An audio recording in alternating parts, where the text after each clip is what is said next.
नमस्कार मित्रांनो, अशोक मामा या मालिकेच्या आजच्या भागात आपण बघणार आहोत. आता इकडे भैरवीला खूप टेन्शन आलेलं असतं. तेव्हा अनिश तिला विचारू लागतो, काय झालं भैरवी, तुला त्या गाळा मालकाचा फोन आला होता ना, तर तो काय बोलला तुला? तेव्हा भैरवी म्हणते, त्याने गाळा द्यायला नकार दिला, त्यामुळे आता अनिश खूप खुश होतो.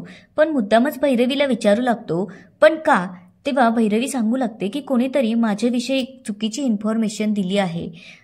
तेव्हा तो विचारतो की कसली? तेव्हा भैरवी रडू लागते आणि म्हणते की कोणीतरी त्यांना असं सांगितलं की मी मोदकांऐवजी अंमली पदार्थांचा बिझनेस करते. आता हे सगळं कोणी केलंय हे अनिशच्या लक्षात येतं. त्यामुळे आता अनिश म्हणू लागतो, वा स्वप्ना, तुला मानलं पाहिजे, तू किती ग्रेट निघालीस. इकडे भैरवी रडत असते. तेव्हा अनिश मुद्दामच तिला म्हणतो की भैरवी, तू आधी शांत हो. हे बघ, आपण काहीतरी करूया, मी सांगतो ना त्या मालकाला. तेव्हा ती म्हणते की त्याचा काहीही उपयोग होणार नाहीये. तेव्हा अनिश म्हणतो, हे बघ, आपण दुसरा गाळा बघूया, मी तुला मदत करेन. तर इकडे संस्कार वर्गाचा माणूस निविताईला त्याने रेकॉर्ड केलेला व्हिडिओ दाखवू लागतो. त्यामुळे आता त्यांना मोठा धक्का बसलेला असतो. तेव्हा त्या म्हणतात, किती विचित्र माणूस आहे हा, तोंडाला येईल ते बोलतोय. मला ना पहिल्या दिवशी जेव्हा कॅफेमध्ये भेटला होता ना, तेव्हाच कळलं होतं की त्याचा नक्कीच काहीतरी प्रॉब्लेम आहे आणि तो त्याचा राग आपल्यावरती काढतोय. पुढे ती म्हणते, बरं झालं तू हा व्हिडिओ मला दाखवला तर. आता थोड्याच वेळात निविताई संस्कार वर्गात येतात. तेव्हा ते सगळ्यांना मराठी महिने शिकवू लागतात. तेव्हा इरा ईशान त्यांना म्हणतात की आम्हाला तर इंग्लिश महिने आहेत, त्यामुळे मराठी महिने का शिकायचे? तेव्हा ते सांगू लागतात, मराठी कॅलेंडरमुळे आपल्याला सगळे ऋतू आणि सणवार कळतात. तेव्हा इरा ईशान विचारू लागतात, ते काय असतं? तेव्हा त्या म्हणतात की ऋतू म्हणजे सीझन्स. पुढे त्या म्हणतात की आपलं हे कॅलेंडर निसर्ग चक्रावरती असतं, त्यामुळे आपल्याला कोणत्या ऋतूमध्ये कोणता सण येतो हे समजतं. तेव्हा इरा ईशान म्हणतात, पण आम्हाला नकोय, आम्हाला इंग्रजी कॅलेंडरच हवंय. त्यामुळे आता निविताई खूप ओरडतात आणि म्हणतात, इरा ईशान, तुमचा काय प्रॉब्लेम आहे हेच मला समजत नाहीये. तुमचे तिकडे आजोबा तुम्हाला उलटं वागायला शिकवतात आणि तुम्ही इकडे येऊन सगळं काही उलटं करतात. तेव्हा निविताई बाकीच्यांवर पण ओरडत म्हणतात, इथे तुमचे सुद्धा पालक येऊन माझी कंप्लेंट करत होते की संस्कार वर्गात नीट शिकवलं जात नाही. मला समजत नाहीये की तुमच्या पालकांना आणि तुम्हाला काय प्रॉब्लेम आहे. तेवढ्यात आता ईशान उठतो आणि त्यांना म्हणतो की निविताई, तुम्ही रागावता आहात, त्यामुळे आता पटकन उलटं काउंटिंग सुरू करा. तेव्हा निविताई सांगू लागतात की तो व्हिडिओ पाहिल्यापासून माझं खूप डोकं फिरलंय, त्यामुळे मला खूप राग येतोय. तेव्हा इरा ईशान त्यांना बाजूला नेऊन बसवतात आणि सगळ्यांना म्हणतात की तुम्ही सगळेजण इकडे या. आता सगळेजण त्यांना म्हणतात की रिलॅक्स, आता तुम्ही 1 to 10 उलटी काउंटिंग करा. आता निविताई जेव्हा उलटी काउंटिंग करू लागतात तरी सुद्धा त्यांचा राग कंट्रोल होत नसतो. तेव्हा ईशान त्यांना पुन्हा एकदा काउंटिंग करायला सांगतो. तेव्हा आता निविताई पुन्हा उलटी काउंटिंग सुरू करतात, त्यामुळे आता त्यांचा राग शांत होतो. आता इकडे अशोक मामा येतात. तेव्हा भैरवीजवळ तिचे आई बाबा असतात. त्यांना बघितल्यानंतर अशोक मामा विचारू लागतात, तुम्ही कधी आलात? आता अशोक मामा भैरवीजवळ येऊन तिला विचारू लागतात की भैरवी, तू अजून इथेच गेली नाहीस? त्यावर ती म्हणते की नाही बाबा, एक मोठा प्रॉब्लेम झाला आहे. आणि ती झालेली सगळी हकीकत सांगू लागते की ऐनवेळी त्या ओनरच्या मालकाने तिला गाळा देण्यासाठी नकार दिला आहे आणि त्यांच्यापर्यंत कोणीतरी चुकीची इन्फॉर्मेशन पाठवून भैरवी अंमली पदार्थाचा व्यवसाय करते अशी अफवा पसरली आहे. त्यामुळे आता अशोक मामांना मोठा धक्का बसलेला असतो. तेव्हा ते विचार करू लागतात, पण असं नक्की कोणी केलं असेल? त्यावर भैरवी म्हणते की मला तरी असंच वाटतंय की राजनसोबत कोणीतरी बिझनेस करत असावा आणि त्यामध्ये त्याचं नुकसान झालं असावं, त्यामुळेच तो आपल्यावरती असा सूड उगवतोय. तेव्हा मीना सांगू लागते की भैरवीचा आम्हाला जसा कॉल आला तसंच आम्ही त्या मालकाकडे गेलो. त्याला आमच्या परीने खूप समजवण्याचा प्रयत्न केला, पण त्याने आमचं काहीच ऐकून घेतलं नाही. तेव्हा आता भैरवी वैतागूनच म्हणते, मी आता राजनला लगेचच कळवते की मी त्याच्यासोबत बिझनेस करू शकत नाही. हे ऐकल्यानंतर आता अशोक मामा तिला म्हणतात की अजिबात असं करायचं नाही. तेव्हा भैरवी म्हणते, पण बाबा, आपल्याकडे जर जागाच नसेल तर आपण कसा बिझनेस करू शकतो?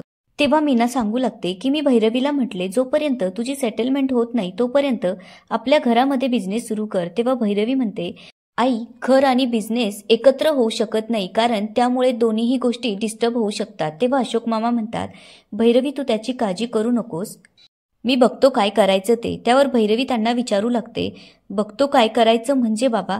तेव्हा अशोक मामा म्हणतात, त्याचा विचार तू करू नकोस, तू फक्त पुढच्या तयारीला लाग. तेव्हा अशोक मामा मीनाताईला सांगू लागतात की तोपर्यंत तुम्ही भैरवीजवळ थांबा, मी जाऊन येतो. असं म्हणत आता अशोक मामा आतल्या खोलीत जातात. आता आत आल्यानंतर अशोक मामा त्यांच्या एका जुन्या मित्राला कॉल करतात आणि म्हणतात की सुभाष, मी अशोक माजगावकर बोलतोय. त्यावर तो म्हणतो, अरे अशोक बोल ना. तेव्हा अशोक मामा म्हणतात, तू मला मागे एकदा बोलला होतास की तुझ्याकडे एक गाळा रिकामा आहे, त्याबद्दलच चौकशी करायची होती. त्यावर तो सांगू लागतो, हो अजूनही तो गाळा रिकामाच आहे. त्यावर अशोक मामा म्हणतात की माझ्या सुनेसाठी मला तो गाळा 1 महिन्यांसाठी हवा होता, तेव्हा तो गाळा तू मला देऊ शकशील का? त्यावर तो म्हणतो की मला गाळा द्यायला काहीच प्रॉब्लेम नाहीये, पण माझे सून आणि मूल जेव्हापासनं परदेशात गेले तेव्हापासनं तो गाळा बंद आहे, त्याची साफसफाई झाली नाहीये, त्यामुळे मी तो 2-3 दिवसांनी तुला देईन. त्यावर अशोक मामा म्हणतात की नाही, मला उद्याच्या उद्याच तो गाळा हवा आहे आणि साफसफाईचं तू टेन्शन घेऊ नकोस, मी कोणाला तरी सांगून त्याची साफसफाई करून घेईल. तेव्हा तो म्हणतो, मग किल्ली घ्यायला कधी येतोस? आता इकडे भैरवीचे आई बाबा तिला समजावून सांगत असतात, हे बघ भैरवी, तुझ्या सासऱ्याने सांगितलंय ना, तर ते नक्कीच काहीतरी करतील, त्यामुळे तू गिवअप करू नकोस. पण भैरवीचा मात्र कॉन्फिडन्स लूज झालेला असतो आणि ती म्हणू लागते की अनिश बरोबर म्हणत होता की बिझनेस करणं माझ्या आवाक्यात नाहीये. तितक्यात आता अशोक मामा येतात आणि तिला म्हणतात की तुझ्यासाठी एक गुड न्यूज आहे, आपल्याला गाळा मिळाला आहे. हे ऐकल्यानंतर आता सगळ्यांनाच आश्चर्यही वाटलेलं असतं आणि तितकाच आनंदही झालेला असतो. तेव्हा भैरवीचे आई बाबा तिला म्हणतात, आम्ही म्हटलो होतो ना की तुझे सासरे काही ना काही करतील म्हणून. तेव्हा अशोक मामा सांगू लागतात, माझ्या मित्राचाच गाळा आहे, आता मी त्याच्याकडे किल्ली घ्यायला जातोय, पण एक लक्षात ठेवा, आपल्याला लवकरात लवकर कामाला सुरुवात करावी लागेल. तेव्हा भैरवी म्हणते की बाबा, पण एवढ्या रात्रीला जायची काही गरज आहे का? त्यावर ते म्हणतात, कल करे सो आज, आज करे सो अब. त्यावर मीना म्हणू लागते, पण आपण उद्याच तिथे डायरेक्ट गेलो असतो. त्यावर अशोक मामा म्हणतात की नाही, हे बघा, आता मी लगेचच जातो, त्याच्याकडून चावी घेतो. आता भैरवीला ते सांगू लागतात की मी आज माझ्या मित्राकडेच थांबणार आहे, त्यामुळे तू माझी अजिबात वाट बघू नकोस आणि उद्या मी तुला ॲड्रेस पाठवेल, त्या ॲड्रेसवरती तिथे जा. आता अशोक मामा गेल्यानंतर मीना अनिशबद्दल विचारू लागते की तुझा नवरा अनिश कुठे आहे? त्याला तर कशाचीच घेणं देणं नाहीये. आता इकडे अनिश स्वप्नाच्या घरी आलेला असतो आणि तो तिचं भरभरून कौतुक करू लागतो की स्वप्ना, खरंच तू ग्रेट आहेस, पिक्चरमध्ये न येता तू भैरवीचा गेम केला, कसं जमलं ग तुला? तेव्हा स्वप्ना त्याला म्हणू लागते की अनिश, मला तुला आणि भैरवीला अजिबातच वेगळं करायचं नाहीये, मला तुमचा संसार मोडायचा नाहीये, पण मला फक्त भैरवी आणि राजनला वेगळं करायचं आहे. मला माहीत आहे की माझ्यामुळे भैरवीचं खूप नुकसान झालेलं आहे. जेव्हा भैरवी आणि राजन वेगळे होतील तेव्हा राजन तिचे पैसे परत देऊन टाकेल आणि त्याच पैशामध्ये तुम्ही तुमचा बिझनेस उभा करा. तेव्हा अनिश म्हणतो की त्या भैरवीसाठी एवढं महान व्हायची गरज नाहीये, कारण तिची लायकीच नाहीये. त्यावर स्वप्ना म्हणते, हे बघ अनिश, तू असा विचार करू नकोस, काही झालं तरी ती तुझी बायको आहे, मला तुम्हाला वेगळं करायचं नाही, उलट तुम्ही एकत्र यावं यासाठीच माझा प्रयत्न असेल. तेव्हा अनिश म्हणतो, पण तुझं काय? त्यावर ती म्हणते, हे बघ, मी तुझ्यावर प्रेम करते ना आणि कायमच करत राहील. तेव्हा अनिश म्हणतो, पण तुला माहीत आहे ना, माझं सुद्धा तुझ्यावर प्रेम आहे, माझं सगळं काही आता तूच आहे आणि मी तुझ्याशिवाय राहू शकत नाही.